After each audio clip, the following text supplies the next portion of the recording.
What's up, everybody? This is Shannon here from 8Lift. I'm here to do another product review today. This time, I'll be doing the Titan pulling blocks. Now, these are the tees that actually fit on the sleeves of your deadlift bar, okay? Now, the pair of them weighs 25 pounds, so whenever you're lifting anything, just add 25 pounds to the total weight of the bar, and that's what you got. Because obviously these do travel up with you, seeing as they're on here with a sleeve that's closed at the top. Now, you'll also see there's a little tightening knob here. You can use that. Now, I'll caution you not to tighten that down too tightly, or you could put some little pits in your sleeve. If you don't want that kind of problem, don't do it. Just kind of hand tight maybe, or not at all, depending on how much weight you put on it. Make sure if you have a collar on it, it'll hold in place. Another issue I had with this particular tightening screw is the other one, the head stripped off, but I was able to get that fixed. I just took some JB Weld, kind of put it in there, put it back on, no problem. Very, very small, minor thing, but that's a little plastic head on there. That's going to happen. Not the end of the world. So like I said, they weigh about 25 pounds, the pair. They're adjustable between about 13 to 17 and a half inches, depending on what height you want to pull from. They're rated for 1,300 pounds, which I believe all day they can handle.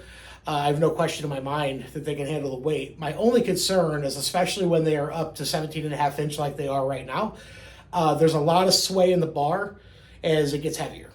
So as the bar gets heavier, it begins to sway, there's some instability. And then on top of that, when you're setting it back down, if you have a deadlift bar, as I do here, you're going to have that natural flex in the bar. They're going to kind of set down in such a way where they're not going to set down like up and down like this, straight away like a 90. They're going to be kicked in just a little bit when you set them down. And that concerns me a little bit as far as just, putting weird torque on the bar, putting torque on the metal itself. It's a little unsettling. So typically I'll kind of shore it up a little bit with my wagon wheels. And I'll put this to 13 inch, and then I'll put it on blocks just to give it stability.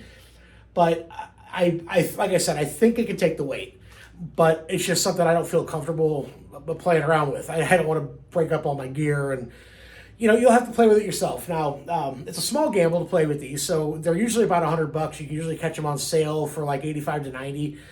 Not a bad piece of gear, considering. So there's 5 parts to them. First of all, you've got your base here, which I've taken the other one apart for you, and you've got your four different heights in there. Of course, there's your base. There's the shaft piece that goes down into the base. Again, it's got the 4 holes for your different height settings. There's also the screw hole here for that peg right there to lock into the bar.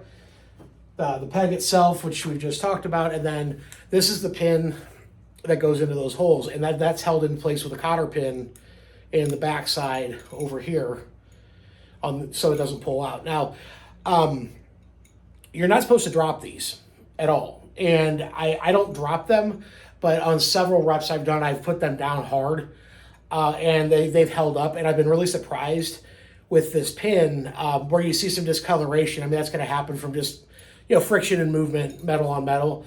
There's no pitting in it whatsoever. There's no grooves I've knocked into it, anything like that.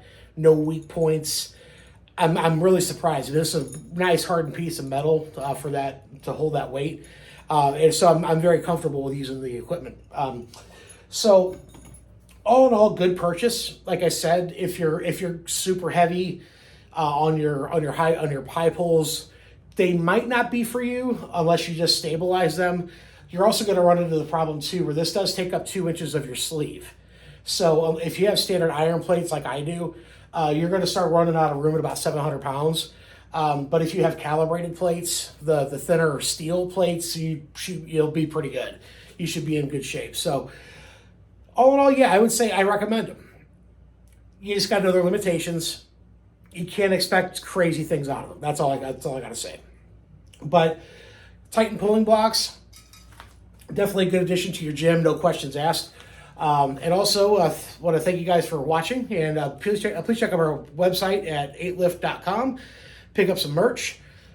Check out some things. We got a lot of really fun stuff coming up. A lot more lifters getting involved, and we're going to have some meets coming up here pretty soon. So we'll see you soon, and take care of yourself.